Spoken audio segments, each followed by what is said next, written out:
ఇప్పుడు ఆనంద గ్లోరీ గారు కానీ ఎఫ్సి బొమ్మ గారి ప్రతి ఒక్కరు ఆ విధంగా. ఎందుకంటే మా మధ్యలో మత్తయ్య గారు మాట్లాడారు. ఎందుకంటే ఆయన మాట్లాడితేనే తర్వాత అందరికీ ఎంతో శాంతి ఉంటుంది. లేకపోతే మా గ్లోరియమ్మ అసలు ఒప్పుకోదు, మొత్తం మాట్లాడిపోయి ఒప్పుకోనంటది. Praise the lord. గా చెప్పాల్సిన పెద్దలందరూ కూడా చెప్పేశారు.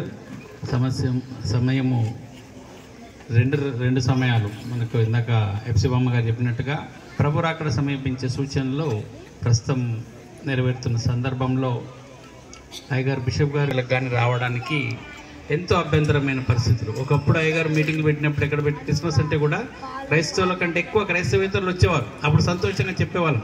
కానీ ఇప్పుడు పరిస్థితులను బట్టి వాళ్ళు కూడా రాలేకపోతారు. రావాలని ఉన్నప్పటికీ కూడా కొన్ని నిబంధనల ప్రకారంగా కొంతమంది క్రైస్తవ వ్యతిరేక శక్తులు చేస్తున్న కార్యాల వల్ల రాలేకపోతున్నారు. కాబట్టి అయ్యగారు ఈ విషయం నేను బిషప్ గారికి చెప్పమని చెప్పిన ఛాన్సలర్ గారికి, ఆయన మీకు చెప్పలేదు. దయచేసి మనము